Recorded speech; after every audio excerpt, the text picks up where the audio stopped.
¿Mm? Muy buenas tardes, bienvenidos a este espacio que organiza el Grupo Cultural Celia Hoffman.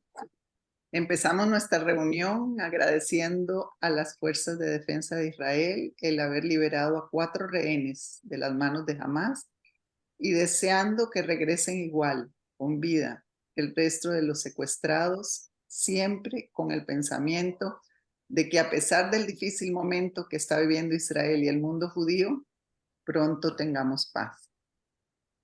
Hoy el programa es especial e importante y es un honor y un placer recibirles gracias al Zoom en la presentación del libro República de Weimar, con la presencia de su autor, Jacobo Dayan, en directo desde México. Jacobo, muchas gracias por compartir con nosotros tu conocimiento y tu investigación sobre el tema. También agradecemos la compañía de un especial amigo del Grupo Cultural, Mardoqueo Staropolsky, que es quien les va a presentar formalmente al invitado. Bienvenidos todos. Mardo. Gracias, qué bonito estar con tantas caras conocidas. Bien, es un gusto y un honor para mí estar presente en esta actividad del Grupo Cultural Celia Hoffman de la Comunidad de Costa Rica. Agradezco mucho a Helen y a Leia, a Lola, la oportunidad que nos da tanto a Jacobo como a mí de usar estos canales de comunicación y de su apoyo para la presentación ante ustedes de este importante libro que investigó y escribió Jacobo Dayan.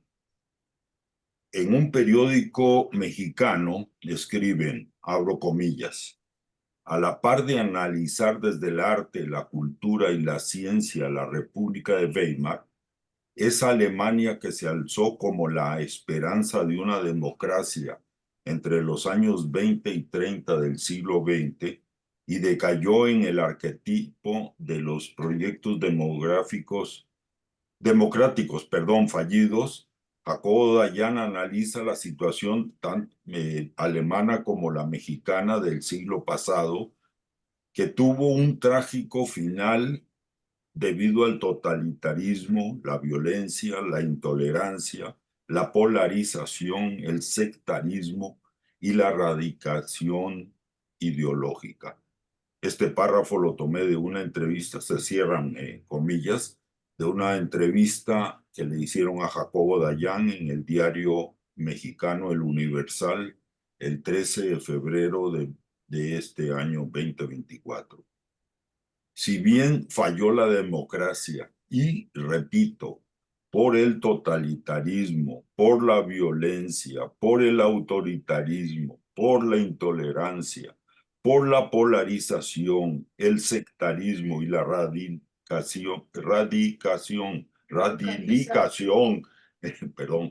ideológica, en paralelo se desarrollaron todas las manifestaciones de la cultura, tanto como la pintura, la música, el cine, la literatura, entre otras, en donde los artistas y los artistas judíos particularmente jugaron un papel muy importante por su sensibilidad a los acontecimientos. Es importante hacer notar que Weimar no es México en 2024. En el libro se señalan síntomas que se deben analizar y tomar en cuenta. No se puede dejar de señalar que la primera mitad del siglo XX estuvo lleno de hechos que merecen un estudio tan profundo como el presente de Jacobo, que explican los acontecimientos que se dieron en este periodo tan trascendental para la humanidad. Solamente para mencionar algunos, comenzaríamos con la caída del zar de Rusia y la Revolución Soviética, la Primera Guerra Mundial y la pulverización de varios de los grandes imperios y aparición de nuevos países en Europa y en el cercano Oriente como consecuencia de los movimientos nacionalistas cocinados en el siglo XIX, la creación de la misma República de Weimar y el surgimiento del nazismo, La debacle económica de 1929, el establecimiento de la República Española en 1931 y la Guerra Civil Española del 36 al 39, que no pocos historiadores señalan como el inicio de la Segunda Guerra Mundial. La explosión del nazifascismo en toda Europa y sus consecuencias con la Shoah, culminando en esta primera mitad del siglo con la creación del Estado de Israel. Para los judíos, cada uno de estos acontecimientos, enlistados tan brevemente, marcan un hito en los que son protagonistas, además como actores, como víctimas, tanto como testigos como beneficiarios.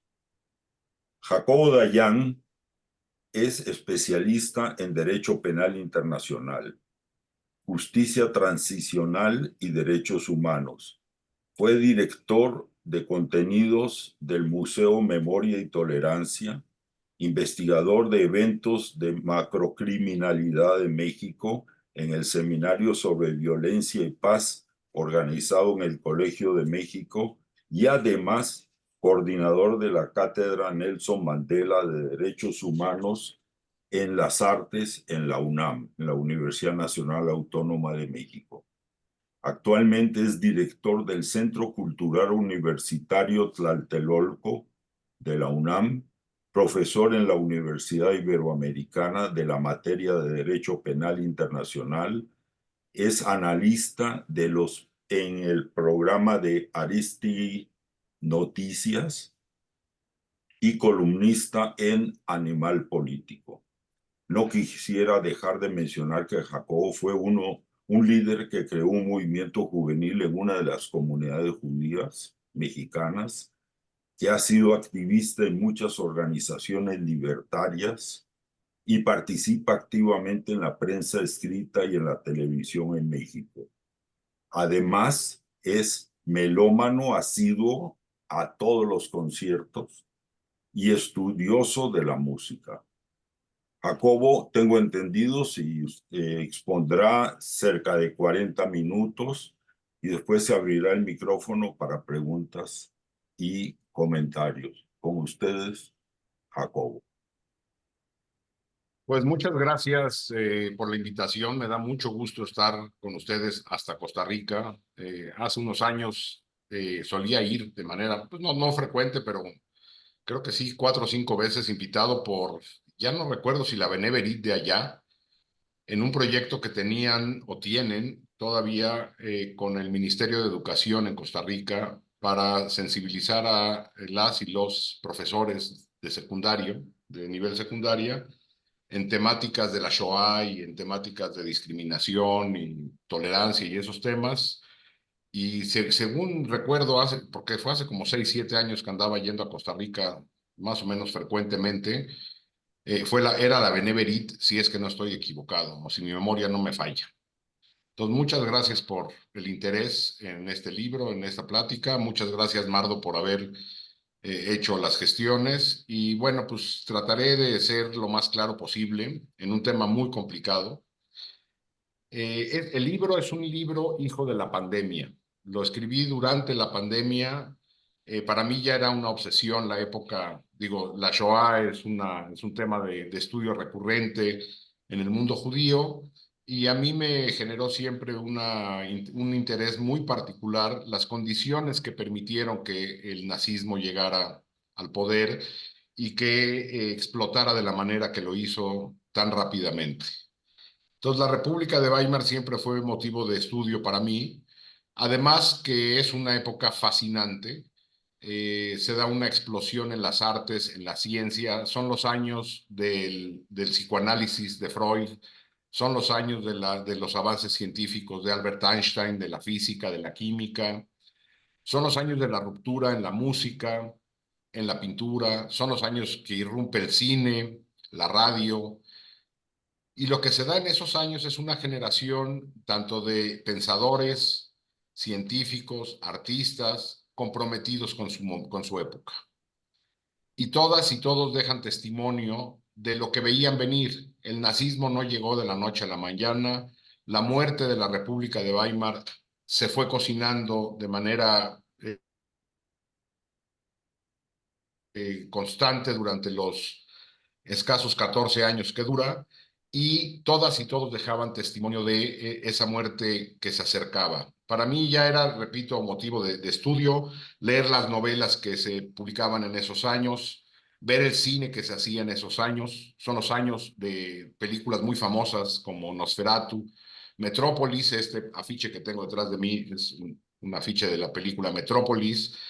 Son los años del gabinete del doctor Caligari, de la música de la ruptura de Schoenberg, vamos, la ópera de los 3 centavos, Marlene Dietrich, son esos años. Entonces, para mí ya era motivo de estudio, de conocimiento. Yo había visto las películas, oído la música, visto la pintura, leído las novelas, y en algún momento convertí eso en un curso. Y en la pandemia escuché la declaración del secretario general de la ONU, que lo relato en el libro, que dijo, previo a meses antes de la pandemia, que se encontraba muy preocupado Antonio Guterres, secretario general de la ONU, porque el mundo de hoy empieza a parecerse de manera muy preocupante al mundo de la Europa de los 20 y 30 del siglo pasado.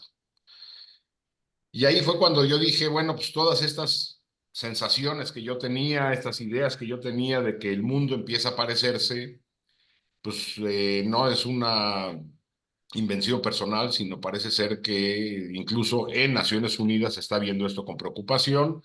Y bueno, la pandemia permitió la escritura del libro. El libro fue escrito en la pandemia y salió publicado a finales del año pasado. Entonces, trataré, haciendo un recorrido cronológico, sobre todo con la pintura, creo que puede ser de quedar muy claro esto, de cómo fue, cuáles son los síntomas que empezaron a ocurrir en esa sociedad que permitieron una erosión política, social, que permitió el ascenso del nazismo.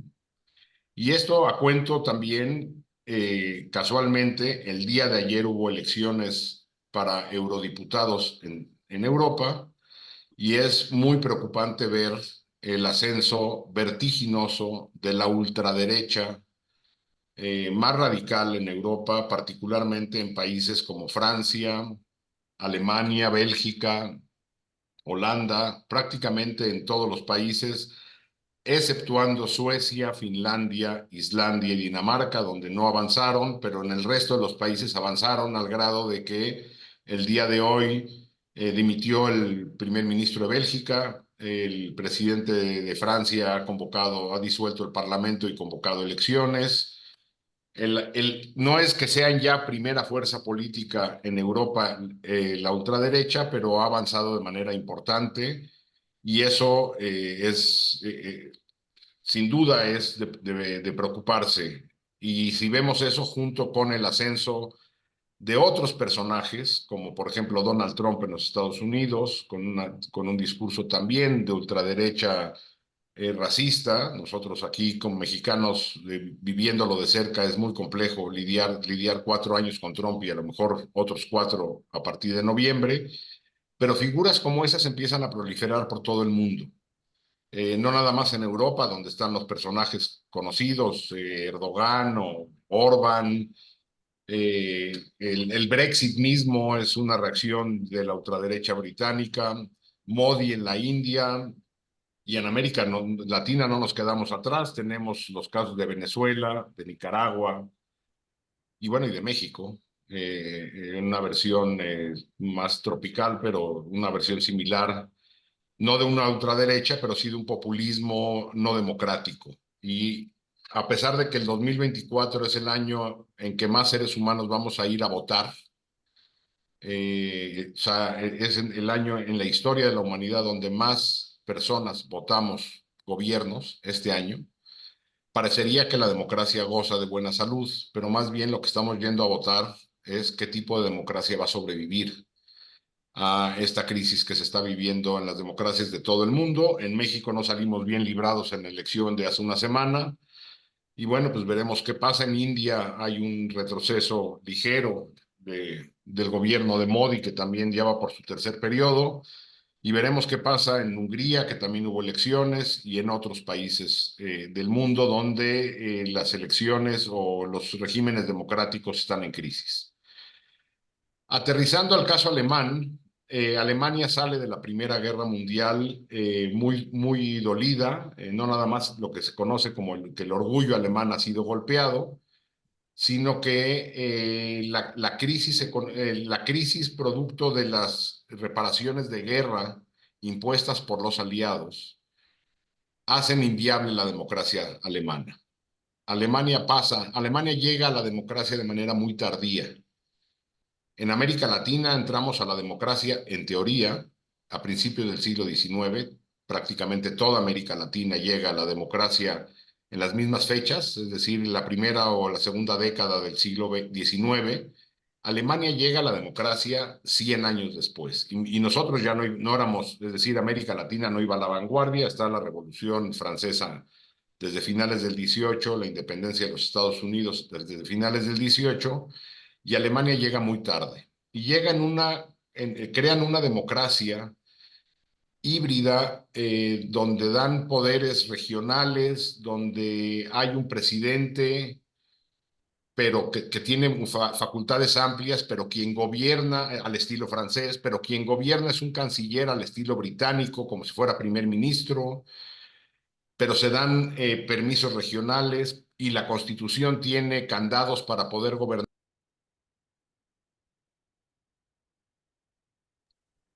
Perdón, la propia Constitución de Weimar da facultades al presidente de gobernar por decreto por encima del Congreso. Es decir, se crea una Constitución queriendo tomar lo mejor de cada una de las constituciones que se conocían, generando un híbrido muy complejo de manejar, que a la primera inestabilidad mostró su ineficacia esa Constitución de Weimar, que se firma en Weimar porque el caos en Berlín era enorme y tiene que llevarse el Congreso Constituyente a Weimar, que es cuna de la cultura alemana, es el hogar de Goethe y de Schiller, y allá lo llevan.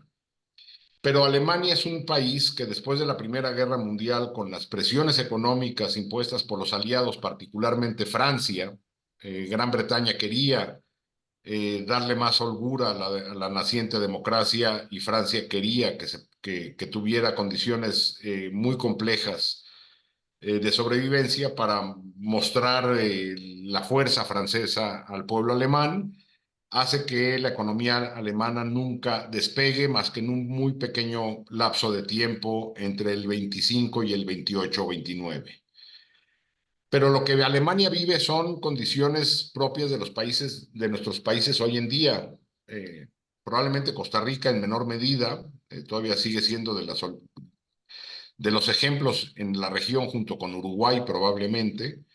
El resto de los países andamos metidos en convulsiones políticas de difícil pronóstico, pero lo que se vivía en Alemania, repito, se parece a las sociedades, particularmente a la mexicana de hoy.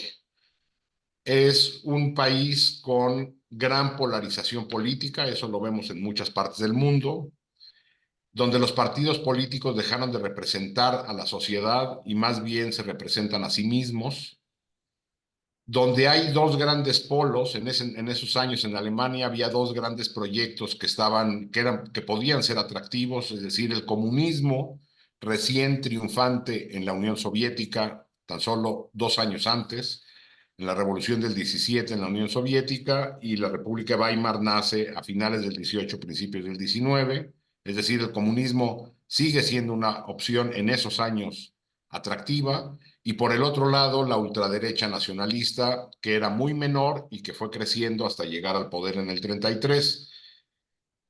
Entonces tenemos una clase política que genera polarización, grandes orden social, mucha violencia, crimen organizado, es decir, similar al mexicano, grandes bandas del narcotráfico en Alemania en esos años.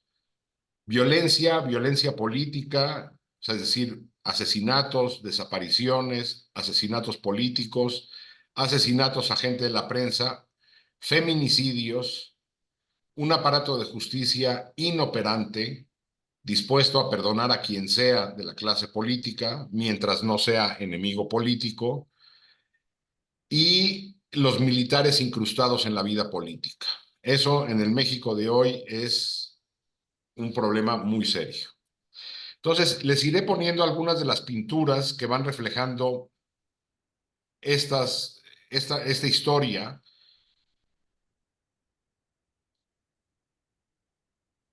para que vayan viendo lo que se fue creando en esos años.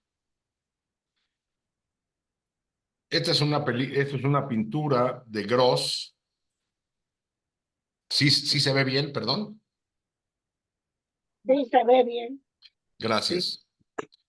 Lo que vemos es violencia de género, evidentemente. Se llama John el asesino de mujeres. Un hombre ha asesinado a su novia, aparentemente. Es decir, ella es una novia, trae velo de novia, ramo de novia. Él podría ser el novio.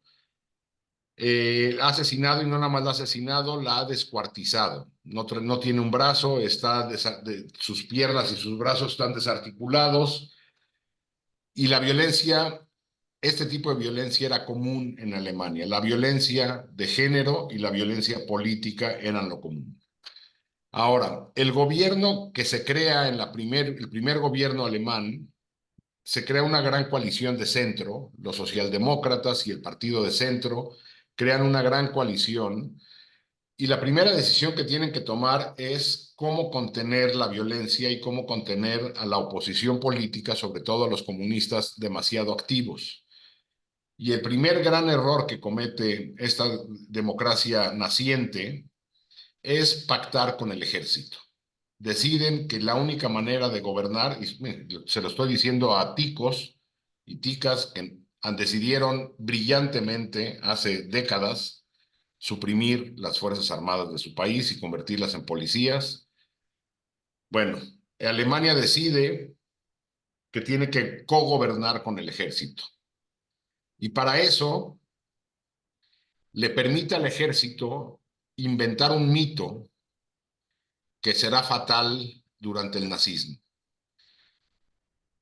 Culpan de la derrota en la Primera Guerra Mundial, que es una responsabilidad absoluta de los militares, es decir, los militares alemanes pierden la guerra, pero para lavarle la cara a los militares, permiten que la cúpula militar alemana invente lo que se llamó el mito de la puñalada por la espalda, que el pueblo alemán perdió la guerra porque fue traicionado y apuñalado por la espalda por los traidores a la patria alemana. Y estos traidores eran los comunistas y los judíos. Y esto se instaura en la sociedad alemana como una verdad, porque no nada más la emite el ejército, sino la respalda el gobierno, o de menos no la desmiente el gobierno socialdemócrata, con la intención de pactar con los militares y de esta manera pretender conseguir gobernabilidad en un país brutalmente convulso. Imaginemos, después de la Primera Guerra Mundial, los 8 millones de muertos alemanes y los millones de personas que regresan desmovilizados de la guerra, los heridos de guerra, huérfanos, personas que se quedan sin empleo. Y en el Tratado de Versalles, a Alemania se le prohíbe tener ejército. Es decir, estas personas no podían continuar siendo militares, se tienen que reincorporar a la economía alemana y no hay donde absorberlos, no hay una economía suficiente como para absorberlos. Entonces, todas estas familias, repito, de huérfanos, en todas las familias había alguien herido o muerto por la guerra. Lo que intenta hacer el gobierno es mantener extraoficialmente al ejército funcionando, porque legalmente no lo puede hacer, manteniendo unos grupos paramilitares, en alemán llamados Freikorps, o cuerpos libres, que operan como el ejército, es decir, operan como grupos paramilitares al servicio del gobierno en la persecución política, sobre todo de los opositores comunistas. la República de Weimar, es decir, el Imperio alemán muere el 8 de noviembre o 9 de noviembre con la abdicación de Guillermo II de 1918, y un mes después es asesinado Rosa Luxemburgo, famosa líder comunista, y Karl Liebknecht, el presidente del Partido Comunista Alemán, a manos de estas Fuerzas Armadas. Es decir, el gobierno se respalda en el ejército y en el ejército desmovilizado, y eso también es recogido en afiches que la sociedad, que eran repartidos y con esto se justificaban la derrota alemana. Les voy a mostrar uno de estos afiches. Acá se ve a un soldado alemán en la trinchera con nubarrones negros sobre su cabeza y detrás de él, evidentemente un judío, nariz de judío, un gorro con un Maguen David, es decir, es un judío que está apuñalando por la espalda a este soldado, bravo soldado alemán en la trinchera.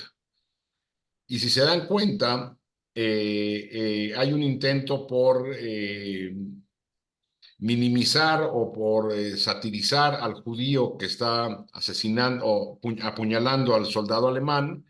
Si se dan cuenta, el judío tiene busto, tiene pechos, es decir, es un judío afeminado. Entender que hace 100 años esta era una forma de crítica, hoy evidentemente sería violencia de género, pero hace 100 años esta era una crítica diciendo que los judíos no tenían la valentía de ir al ejército y apuñalaban por la espalda a el bravo ejército alemán.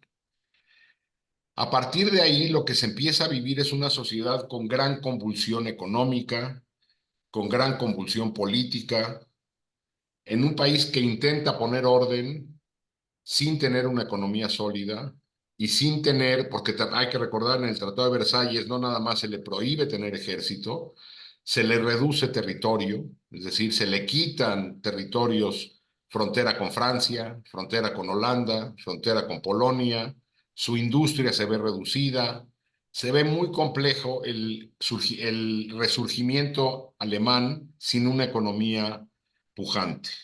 Y eso también fue retratado brutalmente, o sea, la crudeza con la que se pintaba en esos años es demoledora. Esta pintura se llama Retrato de Familia. Lo que vemos es a la izquierda el padre de familia ahorcado, también desnucado, es decir, completamente inoperante. Mientras al lado derecho vemos que entra el hombre con gorra, es uno de estos hombres Freikorps, es decir, soldados desmovilizados, que entra a violentar a esta familia. Y en el suelo vemos a una mujer con las piernas abiertas, amarrada, vestida como prostituta. Las mujeres tuvieron que prostituirse para poder sacar adelante a sus familias.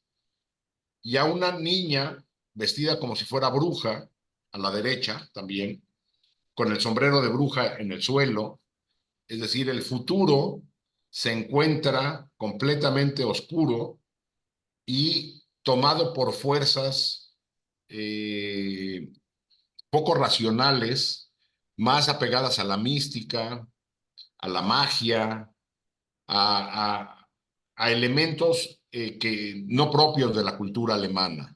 Entonces vemos una familia completamente rota, violentada por estos cuerpos desmovilizados. El padre, repito, hay dos varones en la escena, uno con la cabeza vendada, el otro con la cabeza desnucada, dos mujeres escondiéndose detrás de ellos, una mujer prostituida y la niñez perdida.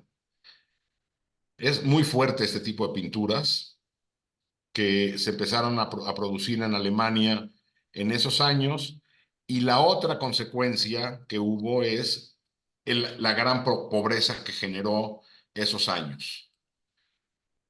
Una de las pintoras, de mis pintoras favoritas, Käthe Kollwitz, tiene una serie de pinturas a lápiz sobre el hambre que había, sus niños hambrientos, mujeres viudas, hay otras de sus pinturas abrazando a sus hijos muertos. Hay una piedad, la famosa escultura o pintura de la piedad.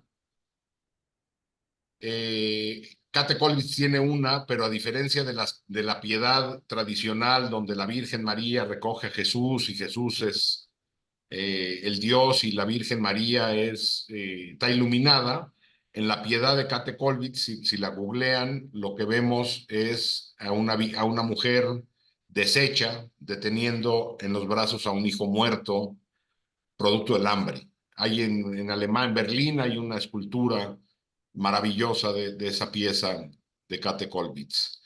Entonces, lo que se vive en esos primeros años son lo que conocemos como los años de la gran inflación en Alemania, la gran crisis económica, la convulsión.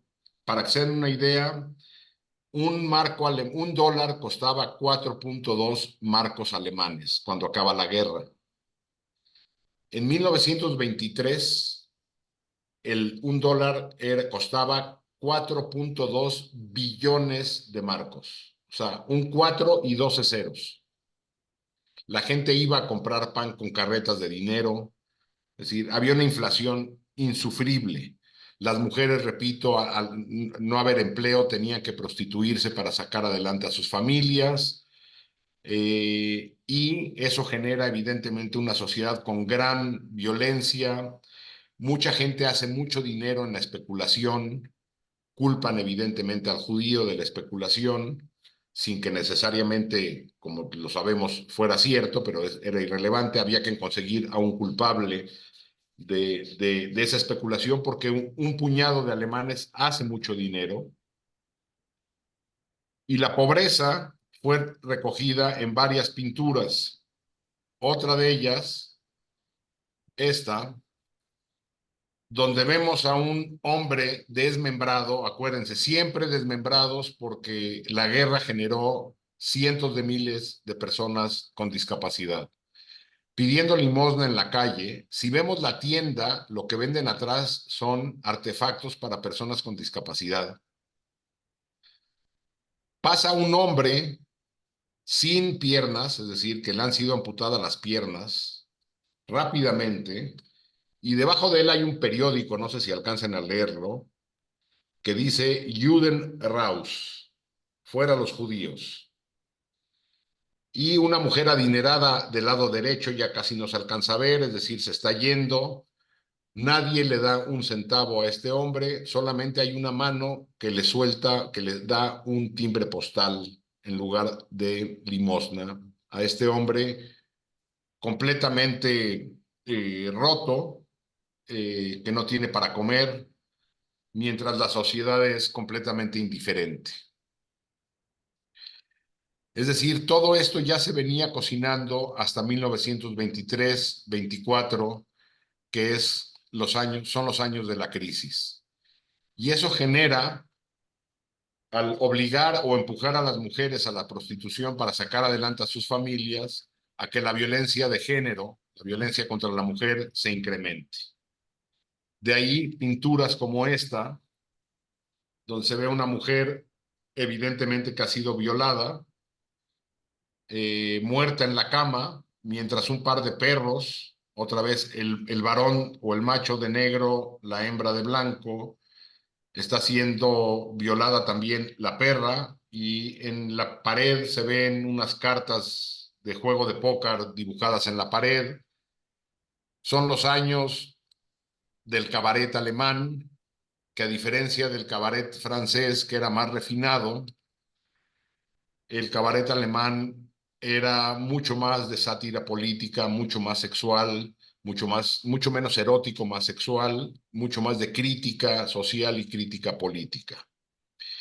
Pero desde estos años, distintos artistas empiezan a levantar la voz, a decir: venimos saliendo de la guerra, estamos en una democracia disfuncional, sobre todo en lo económico, en lo político y en la violencia. Pero hay algo detrás de esa cortina que no alcanzamos a ver. Y ahí es donde los artistas tienen una sensibilidad distinta. El gran director de orquesta británico, Simon Rattle, contemporáneo nuestro, que fue director de la Filarmónica de Berlín hasta hace unos años, dice que los artistas fungen como si fueran un sismógrafo, alcanzan a percibir aquellos movimientos que hay en la sociedad que el resto no alcanzamos a ver o no alcanzamos a ver de inmediato. Los artistas lo alcanzan a ver más rápido. Él dice que después los periodistas, porque andan en la calle, y al último, los últimos que se enteran siempre son los políticos. No, no es de extrañar eso. Y aquí lo que vamos a ver es de un artista que hacía montajes en fotografía. Esta pintura, esta fotografía o fotomontaje, que es de 1924, es decir, es 9 años antes del ascenso del nazismo, 10 años después del inicio de la Primera Guerra Mundial. En lo que dice en alemán abajo, dice noche o la noche, 10 años han pasado los padres y los hijos. Y lo que vemos son los padres muertos y abajo niños vestidos de soldado marchando. Y a la derecha un general alemán. Es decir, John Hartsfield es quien hace este fotomontaje. Lo que nos está diciendo es, 10 años después, los padres están muertos en la guerra, pero los niños ya están marchando. Y eso nos hace recordar, ¿se acuerdan de la famosa película de Bergman, El huevo de la serpiente? Que decía, ustedes no lo alcanzan a ver, pero en esa sociedad ya está incubado el huevo de la serpiente. Tarde o temprano llegará el líder que levantará a estos en armas de vuelta. Y esto es tan temprano como 1924. Y no es de extrañar, desde esa época empieza a haber ya algunas manifestaciones artísticas que empiezan a poner el foco en la Alemania nazi como problema. Cuando la Alemania nazi en estos años, es decir, 1924 es el año en que Hitler es sentenciado por el intento de golpe de Estado del 23. Hitler en 1924 está en la cárcel escribiendo Mi lucha, y para los alemanes el nazismo es un partido político muerto. Nadie piensa en el nazismo como una amenaza. El gobierno de centro sigue pensando que la amenaza llegará por la izquierda, por el comunismo, y continúa atacando al comunismo. 1924, la guerra terminó 5 años apenas. Nadie estaría pensando que regresaría a la guerra. Es decir, si uno preguntaría, si uno viviera en la Alemania o en la Francia o en la Inglaterra de 1924, hubiera dicho, el horror de la guerra ya pasó. Terminó en 1919. Bueno, había artistas que decían, la guerra viene de vuelta. Regresando a Käthe Kollwitz, esta pintura que dice no más guerra. Acá la tengo yo como afiche, miren. Y en mi casa está esa pintura como afiche. Una gran pintura. No más guerra, repito, perdón. ¿Me escuchan? Se oye perfecto. Ah, pero se apagó el... Ahí está. Ya. Ya. Perdón. 1924, artistas diciendo la guerra regresará. En 1924 se termina la crisis económica. Este marco de 4.2 billones de marcos por dólar regresa a costar 4.2 por decreto. No está sustentado económicamente en nada. Yo sé que financieramente esto suena absurdo. En México ya pasamos por una de esas, Mardo, no me dejarás mentir. En los años de gran inflación, en los 80, un presidente, en aquel entonces Miguel de la Madrid, dijo, se acaba la inflación por decreto. Decido yo que se acaba la inflación y se acabó. Hay de aquel que subiera los precios. Así detuvieron la inflación y Alemania entra a los años de esperanza. Del 24, finales del 24 al 29. Sin embargo, la clase política no se recompone. Hay 2 pinturas que a mí particularmente me generan un shock brutal por la similitud con el mundo de hoy.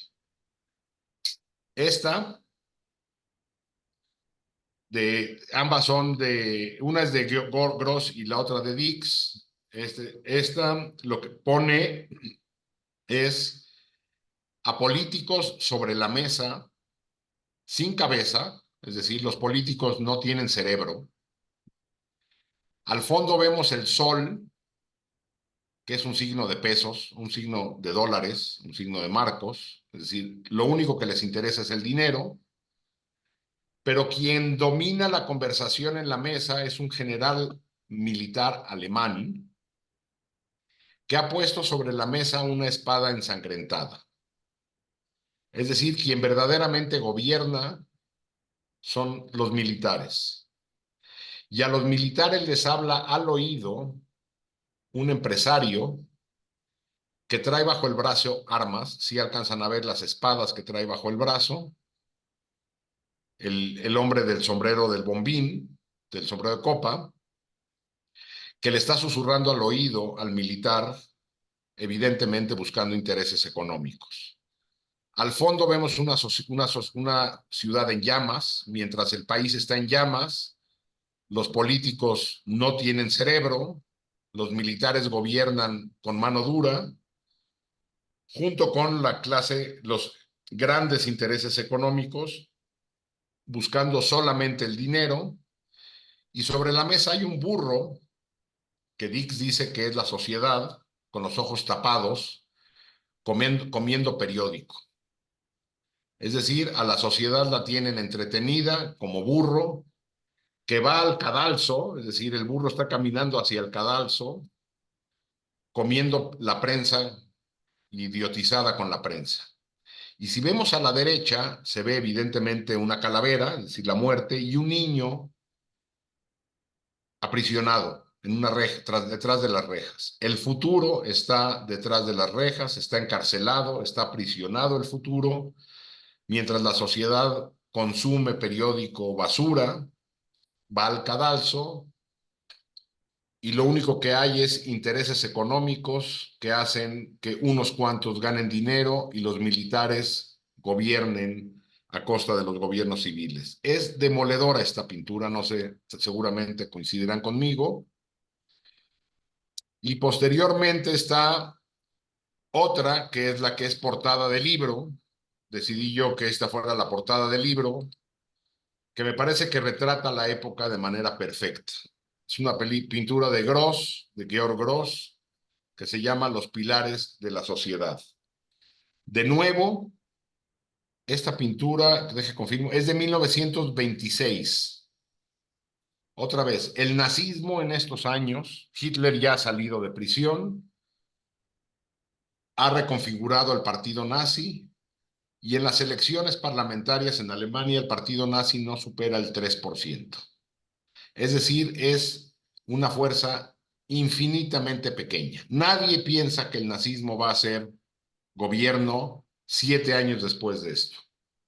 Bueno, Gross nos pone en esta pintura, repito de nombre, Los pilares de la sociedad. A la izquierda, otra vez, un periodista, tiene periódicos bajo el brazo y una basinica en la cabeza, se dice basinica en Costa Rica también. Una basinica, se podrán imaginar por qué, en la cabeza, y una pluma ensangrentada. Otra vez, pluma ensangrentada. A la derecha está un político con una banderita, y ese sí literalmente en la cabeza no tiene una basinica, tiene mierda en la cabeza. Y al centro, una figura rara, que tiene en una mano una cerveza y en la otra una espada, que tiene un rostro de muerte y en la cabeza, no sé si se alcance a percibir, unos alambres que forman un soldado de la Primera Guerra Mundial, un soldado a caballo, y en la corbata una suástica. Esto es 1926. Y Gross dice, los pilares de la sociedad son una prensa con basinica en la cabeza y pluma ensangrentada, una clase política con mierda en la cabeza y el nazismo ebrio y militar. Es tremenda esta pintura. Repito, 1926. Al fondo se ve a un sacerdote, otra vez, predicando a una sociedad, a una ciudad en llamas, y soldados marchando arriba. Mientras los soldados marchan, la iglesia predica a una sociedad ya en llamas, y el nazismo con un rostro de muerte al frente como uno de los pilares, no de la clase política, son los pilares, la pintura se llama Los pilares de la sociedad. Es tremenda esta pintura, para 1926. Por si esto fuera poco, en 1929, es decir, se viven los años de gran auge económico, de gran explosión científica, de gran creación. Esta generación alemana, hay quienes la comparan solamente, o sea, el nivel de calidad artística solamente comparable con el Renacimiento italiano. De ese tamaño se vivió la Alemania de este muy breve periodo de tiempo. Y en esos años se le pide a un artista crear un memorial a las víctimas de la Primera Guerra Mundial en la ciudad de Magdeburgo, en Alemania. Y él crea esta pieza que hasta la fecha existe para la iglesia de Magdeburgo. La cruz dice 1914, 15, 16, 17, 18, es decir, los años de la Primera Guerra Mundial. Abajo vemos a la izquierda una madre llorando la muerte de su hijo, de sus hijos. Al centro un soldado muerto, una calavera con casco de soldado. Y a la derecha otro soldado con una máscara de gas, haciendo referencia a la utilización de gas que hubo de manera masiva en la Primera Guerra Mundial. Y luego tenemos a dos sacerdotes de pie, con cascos militares, uno con un casco militar de la Primera Guerra Mundial y el otro con un casco militar moderno para esa época. Es decir, estos sacerdotes son los militares, y al centro un personaje que no necesito decirles quién es. De nuevo, este es un memorial a la Primera Guerra Mundial. Y Barlach, el artista, lo que hace es poner a la muerte ahí abajo, y quien sostiene la cruz es Adolf Hitler. De nuevo, el nazismo en estos años, todavía 1929, tiene menos del 5% de preferencia electoral. Los artistas veían que el golpe a la democracia llegaría por el lado de la ultraderecha nazifascista. Y esto queda claro desde 1929. Incluso hay una ópera de nombre Zeus y Élida, de Stefan Volpe, que no se pudo estrenar durante la República de Weimar, que lo que hace es retomar el mito de Zeus y Élida, así se llama la ópera, Zeus y Élida, que Zeus baja a la tierra y tiene relaciones sexuales con Élida, y de ahí nacen como todos los mitos griegos. Nada más que cuando eso está ocurriendo, alguien en la ópera sale y dice, Zeus es Hitler. Es decir, esta violación en la ópera de Volpe ocurre en Potsdamer Platz. Es decir, Hitler viola a Europa, Élide es Europa en la tradición griega. Hitler viola a Europa en Potsdamer Platz. Y esta ópera, repito, no se pudo estrenar durante esos años, pero se estrenó incluso después de la reunificación alemana. Pero también es otra de las obras que menciona Hitler de manera muy temprana como un problema serio a atender. Ahora, después de la crisis del 29, ha muerto el presidente Ebert desde años atrás. Se hacen elecciones para presidente y quien llega como presidente es el jefe de las Fuerzas Armadas alemanas, Paul Hindenburg. Entonces, Hindenburg es presidente. El caos en Alemania después del crack de la bolsa del 29 es absoluto. El desempleo crece de manera exponencial. Y en los momentos de crisis, les había dicho yo desde el principio, la Constitución alemana contemplaba en su artículo 48, que será muy famoso durante el nazismo, que en momentos de gran crisis, el presidente o el canciller, es decir, el equivalente a primer ministro, puede gobernar por decreto sin pasar por el Congreso, por la crisis, como si fuera un sistema, momento de emergencia nacional, y eso lo permite mantener el gobierno operando. Eso se utilizó en la época de la crisis económica del 23-24 y del 30 en adelante fue muy recurrente que el presidente y o el canciller gobernaran por decreto ante la caída recurrente de gobiernos. Caían las coaliciones de gobierno, había elecciones, en el 29 hubo elecciones, en el 30 hubo elecciones, en el 31 hubo elecciones, en el 32 hubo 2 elecciones, y en cada una de ellas el nazismo fue creciendo. Ahora les enseñaré la gráfica electoral. Y eso fue lo que permitió a Hitler, una vez que llegó al poder en el 33, no necesitar modificar la Constitución alemana. Si se acuerdan, cuando Hitler llega al poder, se da la quema del Parlamento, la quema del Reichstag, se da muy rápido, en febrero del 33. Y Hitler invoca al artículo 48 de la Constitución diciendo el Parlamento no tiene condiciones para operar, y nunca necesitó cambiar la Constitución. Hitler operó con el artículo 48 de la Constitución de Weimar como lo hicieron sus antecesores. Y eso es herencia de las sanciones impuestas a Alemania por los aliados. Esto es una caricatura de periódico norteamericano de 1930. Si vemos, evidentemente es un soldado alemán saliendo de un rollo del Tratado de Versalles, y el soldado alemán lo que tiene en el casco es la frase "el partido de Hitler". Lo que está diciendo, este es un periódico norteamericano, el St. Louis Dispatch, de 1930. Lo que este caricaturista nos está diciendo es: el partido de Hitler, es decir, el partido nazi, saldrá de entre entre las fallas del Tratado de Versalles. 1930.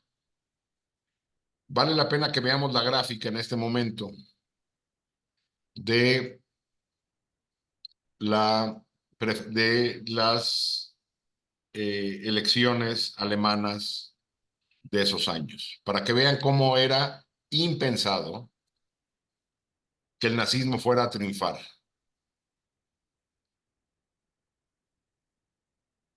Esta es la gráfica de las elecciones de la historia de la República de Weimar. El azul, que en 1919 es mayoría, es el Partido Socialdemócrata, es decir, la coalición es la coalición de centro y centro izquierda. En 1919, si se dan cuenta, la crisis económica del 23, la crisis económica que se convierte en muy grave en 1923, hace que la socialdemocracia caiga mucho y se empieza a recuperar hasta el 24, después de que acabó la crisis económica. Los que crecen en esos años son los comunistas. Si se ven, en 1920 el partido que menos votos tiene es un azul, no sé cómo lo ven ustedes, es como un azul claro, ¿sí? En 1920, ese es el Partido Comunista, que empieza a crecer en el momento de crisis. Crece hasta el 24, vuelve a decrecer, y después de la crisis del 29 vuelve a crecer. El partido nazi, que es evidentemente el que está en 1933 hasta arriba, Si se dan cuenta, nace en el 24 electoralmente con apenas más del 5% de los votos. Es decir, nace cuando se está arreglando la economía alemana, decrece. En 1928 tiene cerca del 2,5% de preferencia electoral. ¿Quién demonios va a pensar que un partido que tiene 2-3% de voto en 1928 va a gobernar 5 años después? Y vean el crecimiento. Viene la crisis del 29 y en las elecciones del 30 ya es el partido más votado.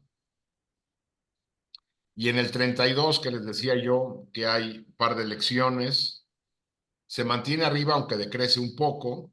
La elección del marzo del 33 ya no es democrática, ya es la elección realizada por Hitler en el gobierno, prohibiendo partidos políticos.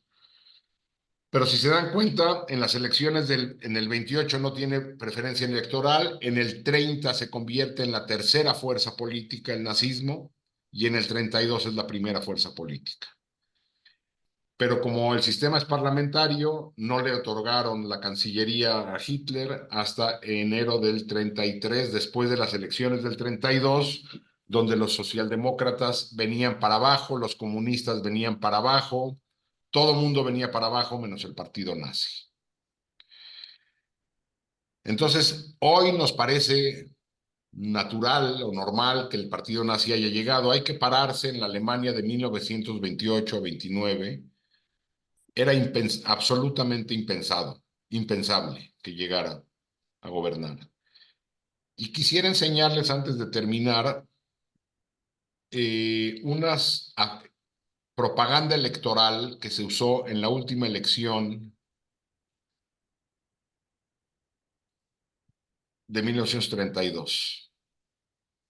Estos son los afiches que utilizó el partido nazi en la propaganda electoral del 32.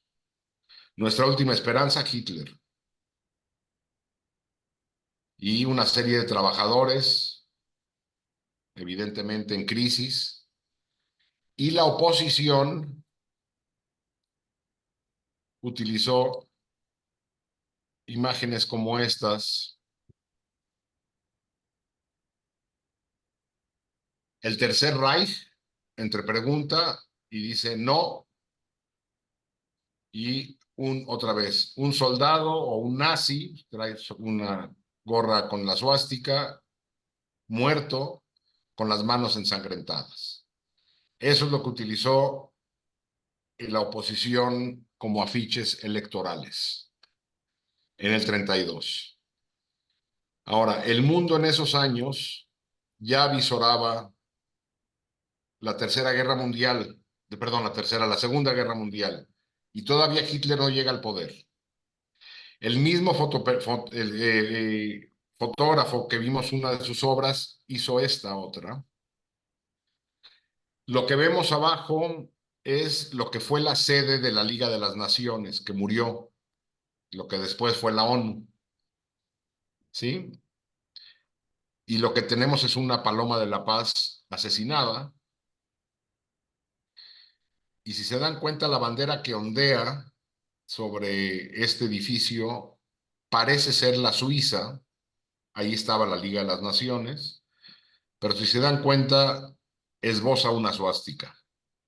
La bandera que está, si alcanzan a verla debajo del ala de la paloma y arriba del edificio, hay una bandera que parece ser la Suiza, pero esboza una suástica.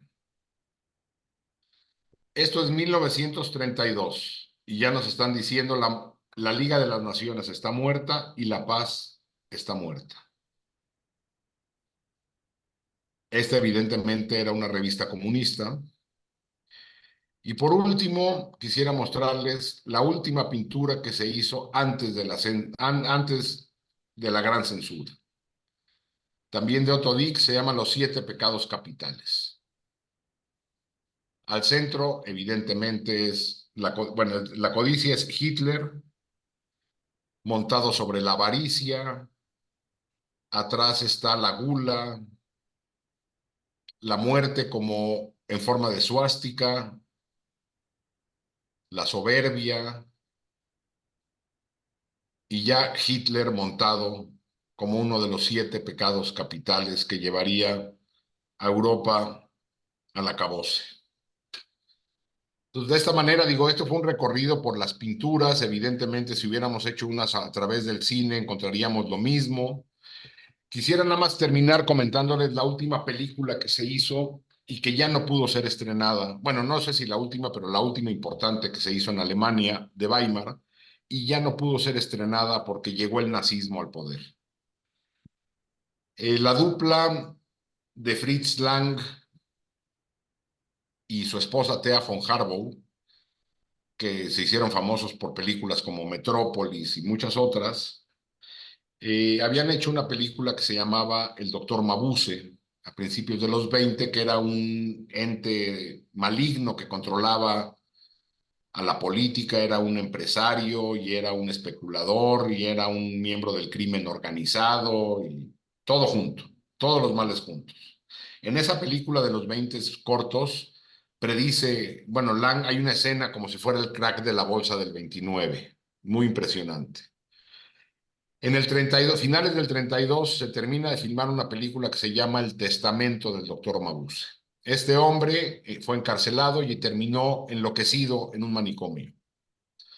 La película comienza con Mabuse enloquecido, escribiendo y escribiendo hojas y aventándolas que van saliendo por la ventana como si fueran llamados desde la locura a un régimen de la maldad absoluta.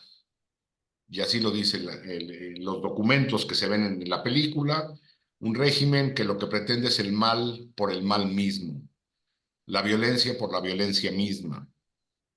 Y la película termina en un incendio y la última escena muestra trenes, chimeneas y gases. Es impresionante. Digo, evidentemente Lang no estaba pensando en Auschwitz, pero vamos, es muy impresionante ver que la última película que trató de alertar del nazismo que se hizo en Alemania termine con trenes, chimeneas y gases en una explosión brutal.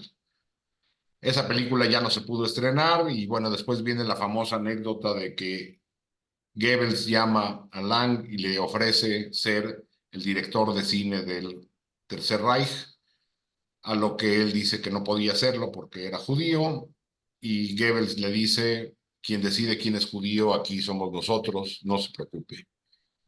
Lang agradece el nombramiento, se va a su casa, hace sus maletas y se va a Francia. Entonces, lo que vemos en un periodo muy corto de 14, 15 años es una gran explosión artística, gran explosión científica de pensamiento. Son los años de la montaña mágica de Thomas Mann, que recordarán. Hay una escena, o sea, Thomas Mann lo que hace es meter en un sanatorio a la sociedad europea entera. Y si recuerdan, hay una escena donde las dos grandes corrientes ideológicas que tratan de convencer al joven de que jale de su lado, dos personajes, uno de nombre Lev Nafta y el otro Ludovico Settembrini, tratan de convencer de sus ideas a la gente del hospital. Uno de ellos liberal, progresista, demócrata, y el otro un conservador de ideas retrógradas de un mundo mejor en el pasado. Se enfrentan a un duelo y el liberal decide, después de que dan los pasos, disparar al aire y no asesinar a las fuerzas ocultas de la Europa que estaban llevando al oscurantismo a Europa. El liberal dispara al aire porque no se atreve a matarlo y Nafta toma la pistola, se la pone en la sien y se da un balazo. Es decir, lo que en la novela de Mann, en esta gran novela de La montaña mágica, lo que nos dice en esta historia, en este pasaje, es de que Europa iba a acabar en un suicidio por fuerza, llevado por las fuerzas más oscuras de la sociedad, mientras los liberales no se atrevían a mover un dedo. Entonces son los años de la montaña mágica, son los años de Berlín Alexanderplatz, de Alfred Doblin, ¿sí? Yo les recomiendo ver la mayor cantidad de cine de esa época, leer las novelas que se escribieron. Está saliendo una serie reciente, nueva, no sé en Costa Rica si se puede ver o en qué plataforma, que se llama Babylon Berlin. Vale la pena, van en la 4ª temporada. También vale la pena ver Berlín, es una serie de los 80, Berlín Alexanderplatz, de Fassbinder, que es los años de Weimar. Es una época fascinante con muchos ecos en el mundo de hoy. Las democracias del mundo de hoy se parecen cada vez más a Weimar. Digo, en este repaso así muy por encima, muy rápido. Muchas gracias. Mardo, ¿vas tú dando la palabra o yo la organizo? Estás en silencio. Yo creo que tú lo manejas para que sea más rápido. Sale, Lola. Lola, Primero te felicito, excelente la exposición. El libro es realmente, bueno, a mí, claro que me causó mucha impresión leerlo. Es maravilloso, está tan bien documentado que todo lo que alguien quiere saber sobre lo que resumió tan brillantemente Jacobo ahora puede verlo en la bibliografía del libro, que es extensísima, y se me junta con las elecciones de ayer en la Comunidad Europea.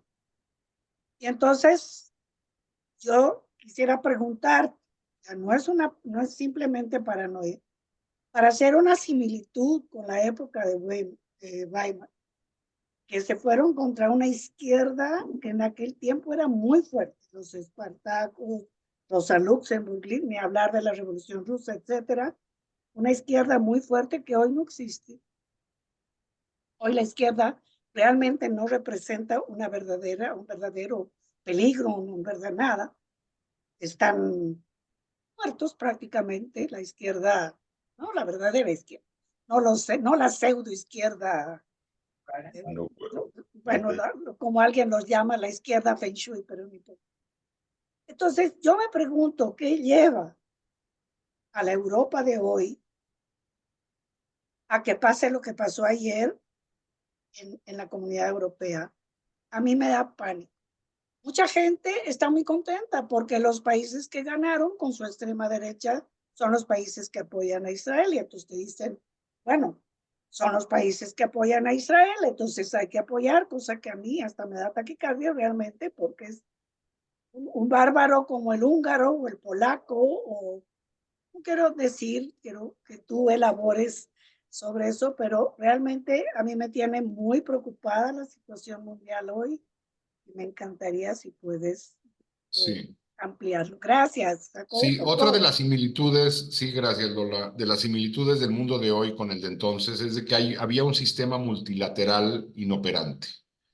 Si vemos los grandes problemas del mundo de hoy, por mencionar algunos, cambio climático, las violencias desatadas por todos lados, imposibles de contener, las desigualdades que crecen, o sea, un modelo económico que evidentemente nos está llevando a mayores desigualdades, y estas tres combinadas, violencia, desigualdad y cambio climático, está generando flujos migratorios enormes. Ustedes lo viven en Costa Rica, nosotros lo vivimos en México. La reacción de la ultraderecha europea no es al comunismo ni a la izquierda, que está, estoy de acuerdo contigo, Lola, desdibujada absolutamente. Quedan unas cosas ahí como rémoras raras, como en Venezuela o en Cuba, nada más, o en Nicaragua ahora, cosas raras ahí metidas. Pero la reacción es contra los valores liberales de la izquierda. El mundo de hoy es el mundo de, en teoría, los derechos humanos, la igualdad de género, la lucha por las identidades sexuales, sexogenéricas, el derecho al asilo, el cambio de modelo económico, el hacer algo contra el cambio climático. Contra todo esto lucha la ultraderecha. Es decir, no está luchando contra fuerzas políticas concretas, sino contra cambios culturales. Nuestros países sí están viviendo cambios culturales, es decir, los temas de género no son lo que eran hace unas décadas. Urge hacer algún cambio climático. ¿Qué vamos a hacer los países del mundo con los flujos migratorios que solamente van a crecer, no van a reducirse? Contra eso lucha la ultraderecha. Y las sociedades lo que están sintiendo es de que el mundo viejo de certezas se les está acabando. Si vemos las reacciones de la ultraderecha son reacciones ultramachistas. Si vemos los discursos de Trump, es un machista por donde se le vea, vamos. Lo que él es una reacción a los avances culturales en derechos humanos, en género, en diversidad, contra eso y mantener un modelo económico que nos está llevando a la catástrofe, en un sistema multilateral que no funciona. La ONU hoy ya dejó de funcionar hace varias décadas. Saúl.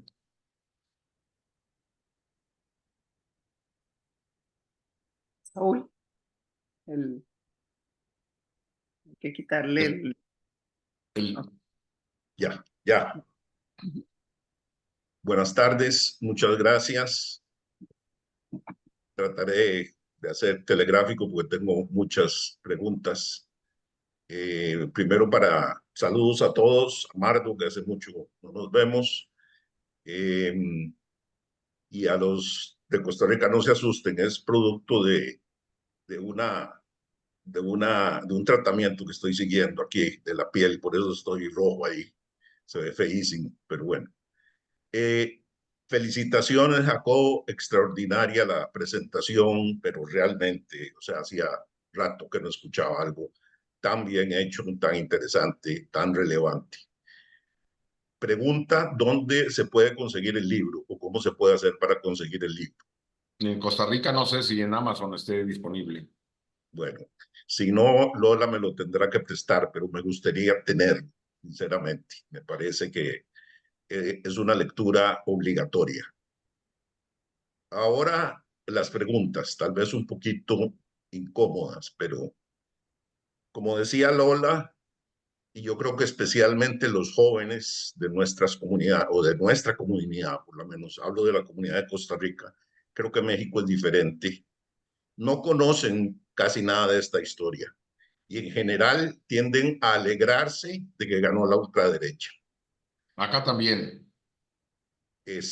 Yo no niego la existencia de fuerzas antisemitas, antiisraelíes, antisionistas en la izquierda, o la así llamada izquierda progre, superficial, etcétera, etcétera. No voy a gastar tiempo en eso, no hay duda, pero creo que sería un tremendo error que por enfocar en ellos y por en estos momentos estar viviendo nosotros el tema de la crisis con Gaza, Israel, etcétera, en la que los izquierdistas se han apuntado a estar contra Israel. Nos olvidemos de los riesgos que representa la derecha eventualmente. En particular, y yo insisto mucho en eso, es su ataque a la institucionalidad y especialmente a la institucionalidad democrática. No son antisemitas, más bien son islamofóbicos. Pero eso puede cambiar en cualquier momento. Pero además, como judíos, yo pienso que no puede ser eso un consuelo para nosotros. Me parece que si algo nos debe haber enseñado este último siglo y los que hemos tenido la suerte de vivir 60 años, que yo creo que han sido los más maravillosos para el mundo, en cierto modo, y para los judíos, sin ninguna duda, en los últimos 2000 años, por lo menos. Yo creo que tenemos una responsabilidad muy grande. Y Sí. por eso creo que no es solo cosa de conversar y de preocuparse. Yo creo que tiene que haber un intercambio entre el liderazgo judío latinoamericano y acordar ciertas posiciones y analizar las cosas con el realismo que merece y no simplemente dejarse llevar por apariencias. Me parece que nos están debiendo un poco, en mi opinión. Quería preguntarte, dada tu especialidad, ¿cómo argumentarías el ataque constante que se hace y la palabra que usan con tanta ligereza de genocidio que Israel está cometiendo? ¿Cuál es la argumentación en esencia? Yo, de mi poco conocimiento y experiencia, fundamentalmente me concentro en el tema de la intencionalidad, porque es muy difícil defender desde el punto de vista de la cantidad de víctimas que ha habido, independientemente si son 35,000 o si son 20,000. Entonces me parece que el tema de la intencionalidad es realmente, pero es muy difícil. Han logrado instalar, y ese es un ataque mortal para el pueblo judío y para nosotros.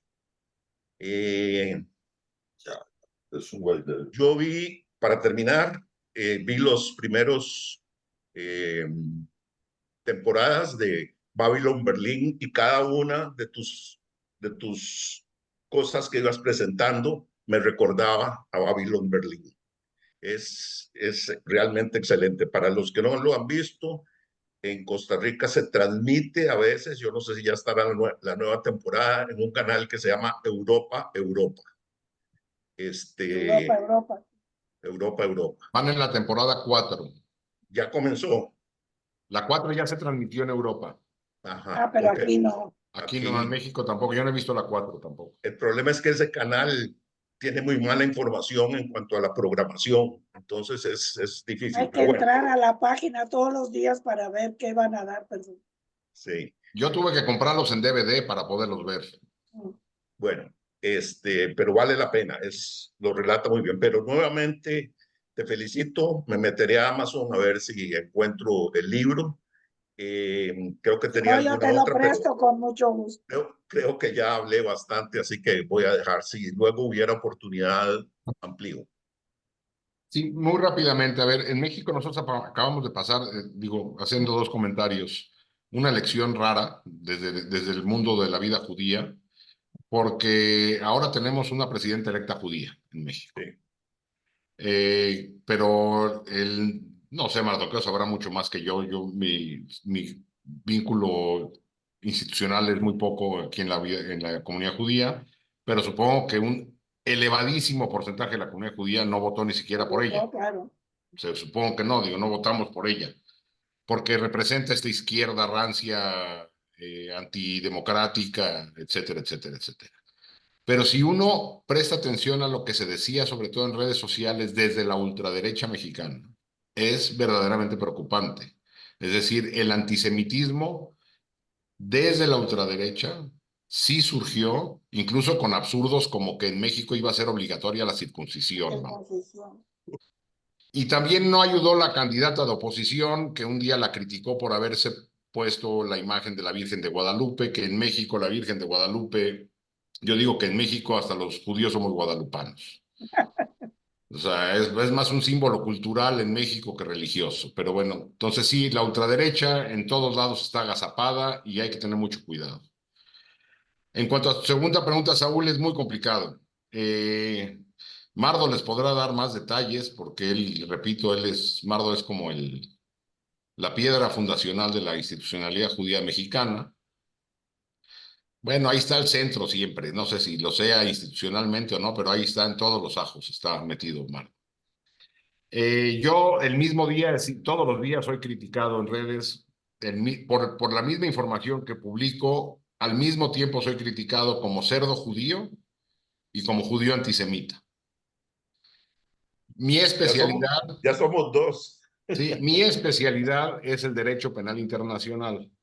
Mi especialidad son los genocidios, los crímenes contra la humanidad, los crímenes de guerra. Yo doy clase de la Corte Penal Internacional y de Derecho Penal Internacional.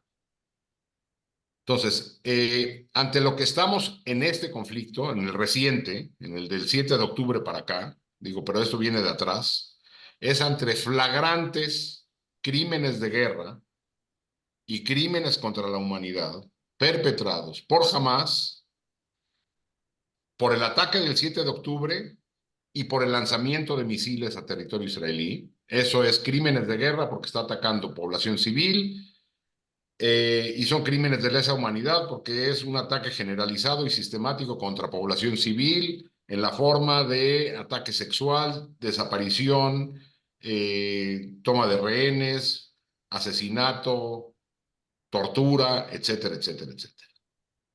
Del lado israelí, repito, del 7 de octubre para acá, pero si nos vamos para atrás se repite, estamos ante flagrantes crímenes de guerra. Es decir, otra vez, ataque a población civil. Los ataques tienen que ser proporcionales y no proporcionales al daño recibido, sino proporcional a la ventaja militar obtenida. Es decir, se puede atacar una escuela donde hay militantes de Hamás escondidos. La respuesta es sí. Pero si para matar a 3 militantes de Hamás hay que matar a 200 civiles, la respuesta es no.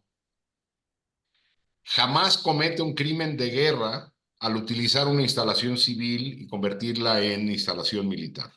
Entonces, Israel comete crímenes de guerra al atacar a población civil, al atacar instalaciones civiles, al prohibir la entrada de alimentos, de agua, etcétera, etcétera, etcétera. Y también comete crímenes de lesa humanidad porque hay detenciones arbitrarias, hay tortura, hay encarcelación, hay asesinatos masivos, etcétera, etcétera. El dilema parece estar alrededor del genocidio, porque incluso en Cisjordania, ya si nos vamos para atrás, la ocupación es una ocupación que en el derecho internacional es ilegal, no la ocupación en sí misma, es decir, se puede ocupar, pero el desplazamiento forzoso de población sí lo es. Israel ha ocupado Cisjordania y ha desplazado a población palestina para ocupar esos territorios con asentamientos israelíes o judíos. Eso es un crimen de guerra. Es decir, uno puede ocupar un territorio en una guerra, pero no puede desplazar población y mucho menos intercambiarla. Eso se llama limpieza étnica, no es genocidio, es limpieza étnica. Y el dilema parece estar centrado alrededor de la palabra genocidio. El genocidio, como bien dijiste, Saúl, no es un crimen de cantidades. No es que superando cierto umbral es genocidio. Les voy a poner un ejemplo. En la guerra de los Balcanes de los 90 de la ex Yugoslavia, es una guerra brutal que llevó al desmembramiento de la ex Yugoslavia. Se crearon 7 países: Eslovenia, Bosnia, Croacia, Serbia, Macedonia, Montenegro, Kosovo. Es decir, se desmembró la ex Yugoslavia y hubo una guerra civil brutal que duró del 91-92 al 95, que generó cientos de miles de muertos en una guerra civil que fueron crímenes de guerra y crímenes contra la humanidad. La pregunta es si ahí hubo genocidio. Y solamente en un solo caso hubo un genocidio en la Yugoslavia, en una región que se llama Srebrenica, donde serbios asesinaron a bosnios musulmanes. Ahí los que eran famosos eran Milosevic, Karadzic y Mladic, personajes históricamente conocidos. Para que sea genocidio, lo que se tiene que probar no es el número de muertos, eso es un hecho evidente en terreno, sino cuál es, como bien dijiste, Saúl, la intención de ese ataque. El genocidio es un crimen de intención. Lo que hay que probar es cuál es la intención de quien ataca, y la definición de genocidio es muy clara. El genocidio es la intención de destruir total o parcialmente a un grupo nacional, étnico, racial o religioso. Lo que hay que probar es si los ataques israelíes o incluso el mismo ataque de Hamás, porque puede haber un genocidio con 200 víctimas. Lo que se tiene que probar es cuál era la intención del grupo, es decir, de quien ataca. Si la intención era destruir al grupo como tal, total o parcialmente, entonces sería genocidio. Ahora, ¿cuál es la argumentación que se ha usado? Bueno, pues las declaraciones mismas de altos funcionarios israelíes, que han dicho abiertamente y más de una vez, Netanyahu, Ben-Gvir y muchos otros, que hay que acabar con los palestinos y que Palestina es como Amalek. Y bueno, si uno lee la Biblia, Amalek había que acabarla, había que erradicarlos. Si esas declaraciones aterrizaron en el terreno, en operaciones concretas, se podría probar genocidio. Del lado de Hamas lo mismo. En los documentos fundacionales de Hamas hablan de la destrucción del Estado y la muerte de los judíos. Si eso se ve aterrizado en el terreno, sería genocidio. Pongo otro ejemplo. ¿Se acuerdan del Estado Islámico? No fue hace muchos años. Ellos querían matar a todos los herejes del mundo. Bueno, si hubieran empezado, sería un genocidio, porque es un intento de destruir total o parcialmente a un grupo religioso, ya sean sunis moderados, chiitas, cristianos o judíos, o herejes. Sería un genocidio. Bueno, el Estado Islámico perpetró un ataque en París, ¿se acuerdan? El famoso ataque en París. Ahí hubo muertos. La pregunta es si ese puñado de muertos fueron asesinados con la intención de, otra vez, con la intención de exterminar total o parcialmente al grupo. Es muy difícil probar la intención. Con esto termino diciendo, o sea, estoy poniendo nada más los fundamentos de lo que voy a decir al final. Probar un genocidio es muy difícil, incluyendo la Shoah, que aparentemente es obvio el genocidio en la Shoah. Bueno, son pocos los documentos que muestran la intencionalidad en la Shoah. En los juicios de Nuremberg no existía el término genocidio, pero se utilizó ya en el discurso de los juicios de Nuremberg como herramienta lingüística, no jurídica.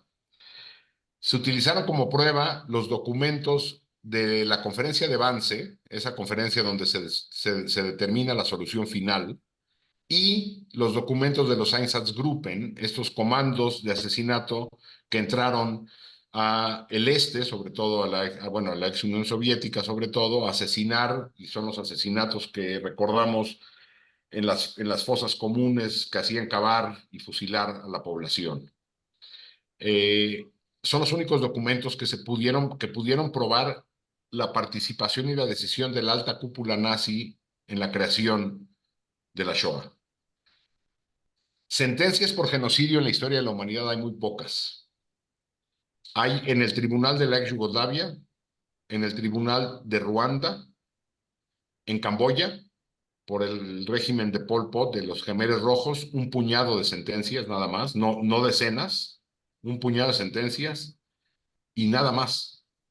Hay un caso en Latinoamérica de sentencia de genocidio por tribunal local, en el caso de Guatemala, contra el dictador, con Efraín Ríos Montt, que después echaron para atrás la sentencia, pero probar un genocidio es complicadísimo. Yo te diría, Saúl, para terminar, ¿es genocidio o no? A mí me parece que sí, pero esto no es un asunto de parecer. Esto lo tiene que probar un tribunal. Y eso le corresponderá a la Corte Penal Internacional. Lo que yo veo en terreno me hace pensar que sí, pero lo que estoy diciendo es completamente una sensación y una interpretación de los hechos sin tener documentos en la mano. Y estoy de acuerdo contigo de emitir, porque nunca va a haber una sentencia por la Corte Penal, porque Israel no mandará a Netanyahu, ni a Gallant, ni a nadie, ni jamás va a mandar a los líderes de Hamas a la Haya a ser juzgados. Como tampoco lo es el expresidente de Sudán, Omar al-Bashir, que también está acusado de genocidio en Darfur. No habrá una sentencia, pero el golpe simbólico al pueblo judío sería brutal. Ese tribunal, la Corte Penal Internacional, se crea por la Shoah. Y que ese mismo tribunal creado por la Shoah ahora pida la presencia como acusado de un presidente de Israel acusado de genocidio, sería moral y simbólicamente demoledor. Repito, no sé qué va a ocurrir en la Corte Penal. Yo trabajo de cerca con la Corte Penal, pero no trabajo en la Corte Penal. Y me parece que seguirán muy prudentes en los próximos meses. Igual en el caso de Rusia-Ucrania, hay elementos para pensar en genocidio, porque uno de los elementos del genocidio es el traslado forzoso de niños de un grupo a otro, y eso ocurre en Ucrania. Es decir, habría elementos para también juzgar a Putin por genocidio, pero me parece que las condiciones políticas no dan para eso. Entonces, habrá que ir con mucho tiento en cuanto a lo que vaya emitiendo la Corte Penal Internacional. Mardo está de testigo. A mí ya en la institucionalidad judía hasta me cierran las puertas por decir esto en medios públicos. Yo tengo presencia en medios de comunicación escrita y de radio y televisión, y cuando me llevan como especialista en estos temas, pues no doy mi opinión como judío, doy mi opinión como experto en estos temas. Y es complicada la posición de alguien de los que estamos aquí metidos siendo judíos.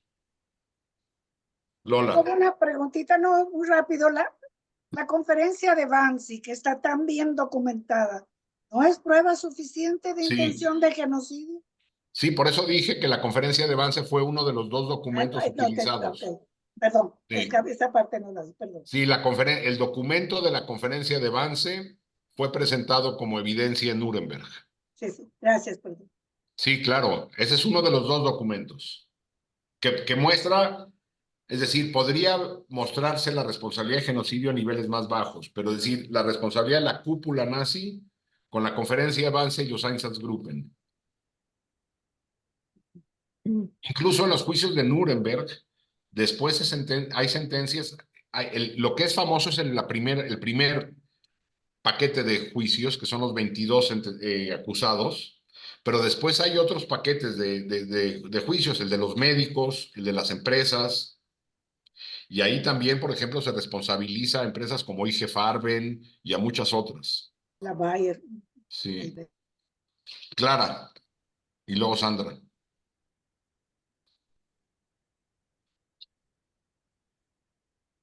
Estás en silencio, Clara.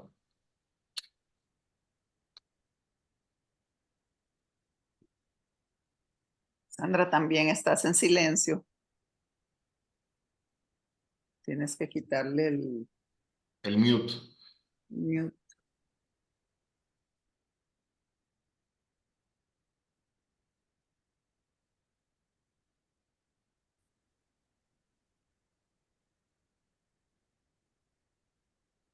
También.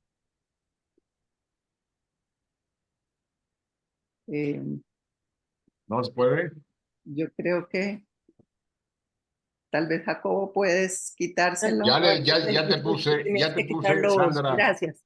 Ya. Jacobo decía que muchísimas gracias por tan extraordinaria exposición. Muy brevemente sobre el tema primero que tocaba Lola y que realmente sí es muy complicado. Yo te pregunto si ya hablar de izquierdas y de derechas se ha vuelto algo tan irrelevante. Ni las Absolutamente. izquierdas son izquierdas, ni las derechas son derechas, en el término como lo conocemos. Me parece que más bien se hablaría de autoritarismos, pienso yo. Sí. Y pienso que lo que sucedió ayer evidentemente tiene que ver con políticas de derecha muy claramente definidas, pero posiblemente también tendrá que ver, y me gustaría tu opinión, sobre la decisión de estos partidos que son más nacionalistas de no tener una supra organización que también los dirija, porque según entiendo, los países están la cantidad de definiciones y de leyes que ha generado el Parlamento Europeo casi que rebasa lo que los países mismos hacen internamente. Y me gustaría sobre eso brevemente tu criterio. Y lo otro es que me gustaría saber qué piensas que va a pasar entonces con la acusación de Sudáfrica ante la Corte. A ver, rápido. Estoy de acuerdo contigo, las izquierdas están muy desdibujadas, las derechas menos. Y sí, lo que estamos viviendo es el paradigma que nosotros vivimos en un proyecto civilizatorio nacido en la Segunda Guerra Mundial. Eso es lo que todas y todos sentimos, que hay algo que está muriendo y que hay algo que está por nacer, pero no sabemos qué van a hacer porque estamos a la mitad, en el ojo del huracán. Lo que está muriendo es el modelo de las instituciones multilaterales como creíamos, o como conocíamos, y del Pacto de Derechos Humanos. Eso es lo que está muriendo. Y esa es la reacción de lo que conocemos por la derecha, en contra de eso, del reconocimiento de la dignidad humana, de toda la dignidad humana de todas y todos parejo, y de las instituciones supranacionales. Yo creo que el Estado también está en crisis, no nada más el sistema multilateral, sino el Estado como lo concebimos está en crisis. Y lo que está en juego es qué instituciones supranacionales podrían surgir o no en las próximas décadas. Digo, no lo veremos ninguno de los que estamos en este Zoom, pero eso es lo que me parece que está en juego. Y tu otra pregunta, hay que diferenciar, hay dos tribunales distintos. Uno es la Corte Penal Internacional. Esa lo que hace es sentenciar o juzgar personas con responsabilidad penal individual.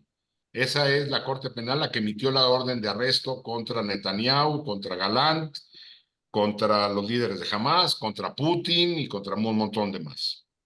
Es una corte creada hace 20 años y que está funcionando ahí más o menos. La otra es la Corte Internacional de Justicia o Tribunal Internacional de Justicia. Las dos están en La Haya. Pero la Correcto. Corte Internacional de Justicia lo que hace es sancionar países. Esa es un tribunal muy viejo que nace con la ONU y sanciona países por la violación a tratados internacionales. Lo que Sudáfrica hizo no es nuevo. Acusar a un país, en este caso a Israel, de la violación de la Convención de 1948, que es cuando se crea el término genocidio. Esa convención lo que dice es, el nombre de la convención es la Convención para la Prevención y Sanción del Delito de Genocidio. Y lo que dice, todos los países casi son firmantes, Israel es firmante, es de que los países tienen la obligación de prevenir el genocidio.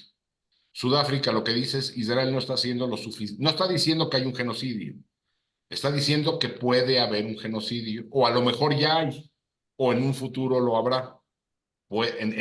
Es probable que Israel tendría que hacer todo lo necesario para prevenir que eso ocurra. Y no lo está haciendo, esa es la acusación. Una acusación similar ya se hizo, por ejemplo, contra Rusia, en Ucrania, y años atrás contra Myanmar, por el genocidio contra la población rohingya, que está ocurriendo ahorita. Es decir, un tercer país acusa, en este caso a Israel, de no estar haciendo lo suficiente. El tribunal lo que hace es emitir medidas de prevención en lo que decide el fondo del asunto. Esas medidas no les hace caso nadie. Rusia no hizo caso. A Rusia ya le ordenaron detener la invasión ucraniana hace meses. No pasó nada. Israel no va a hacer nada y no va a pasar nada. Y en no sé cuántos años, la Corte determinará si hubo o no un genocidio.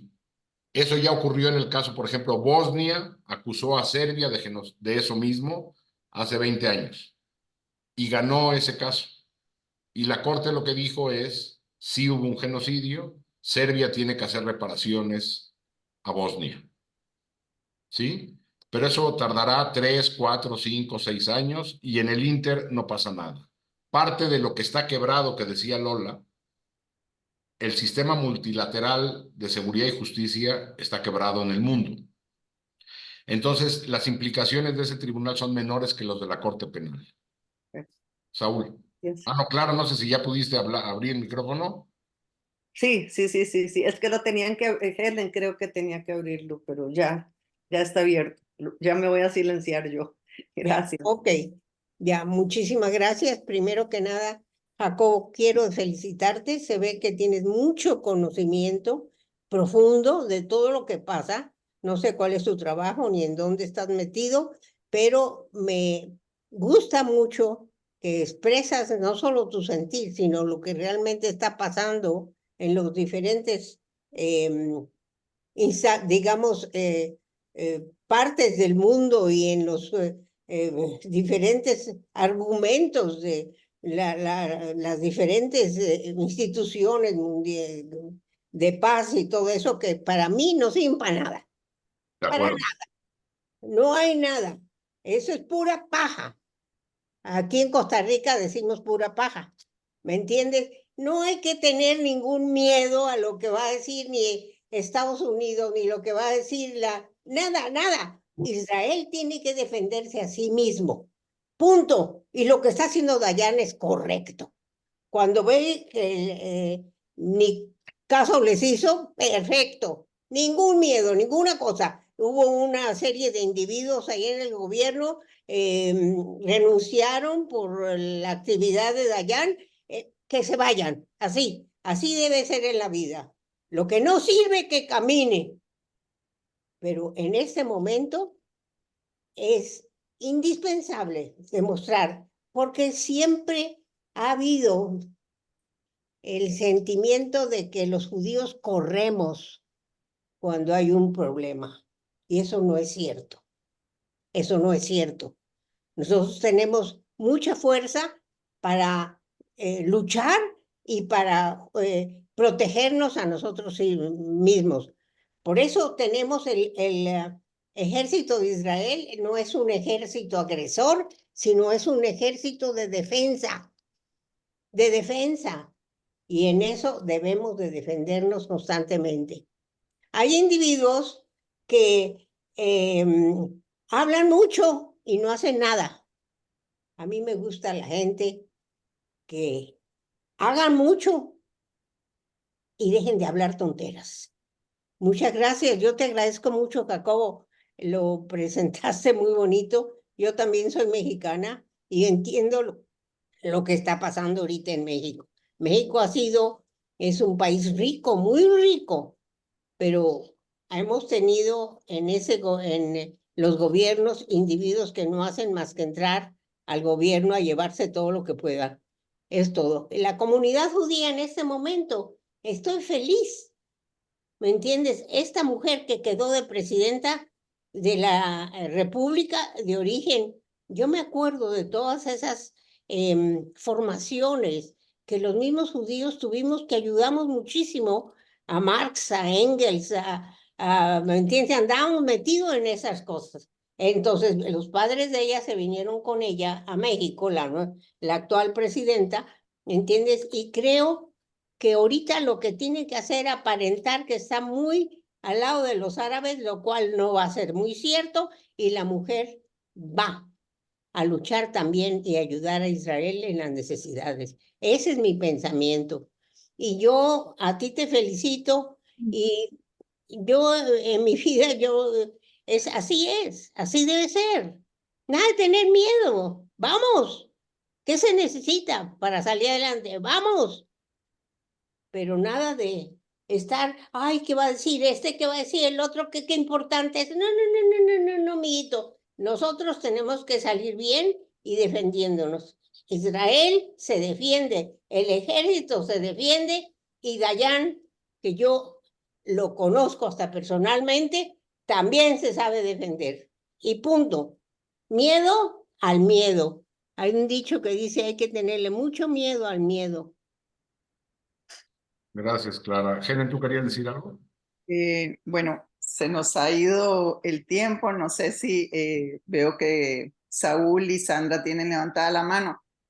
Muy brevemente, para no abusar aquí de nuestro invitado. Es que estamos todos muy interesados. Eso es definitivamente. Esta es una discusión, una plática que nos involucra a los judíos fuertemente. ¿Me entiendes? Israel está en guerra ahorita constante.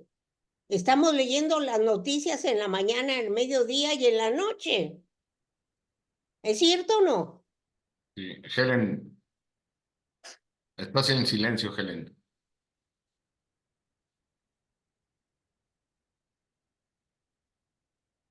Bueno, yo me tengo que despedir. Muchas gracias, y es un honor para mí haberte escuchado.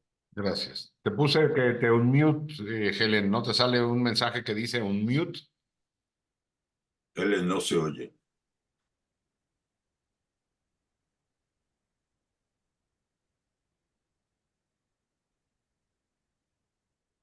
Ya, reactivar el. Ok, muy bien, gracias. Bueno, realmente se nos ha ido el tiempo. Muchísimas gracias, Jacobo, por llevarnos con esta excelente y detallada descripción de tu obra a conocer un multifacético periodo que fue crucial en la historia alemana. El arte es un termómetro sensible de lo que se avecina y lo que está pasando. Y fue preludio de la más triste y aciaga época de nuestra historia. Lo que vivimos hoy, como dijiste, nos alerta y nos invita a estudiar esta época, la época de Weimar. Tus respuestas también, aclarando inquietudes y preguntas en tu experiencia profesional, han sido también excelentes y te agradecemos muchísimo. Gracias, Mardo, también por tu participación y a todos ustedes por estar en este espacio cultural donde nos unimos para aprender y compartir. Jacobo, no sé si quieres decir unas últimas palabras. No, pues más bien el agradecido soy yo. El libro ya está escrito y pues mientras más se pueda divulgar mejor. Mil gracias a ustedes y un gusto estar hasta Costa Rica. Pura vida. Voy a hacer una propaganda nada más. Ha sido excelente tu charla. Muchísimas gracias. Gracias a todos. Feliz noche y Haka Shavuot Sameach. Solo decir que el libro está en Amazon, en Kindle, para el que lo quiera comprar. Muy bien. Muchísimas gracias a todos. Gracias, Mardo. Chao. Chao.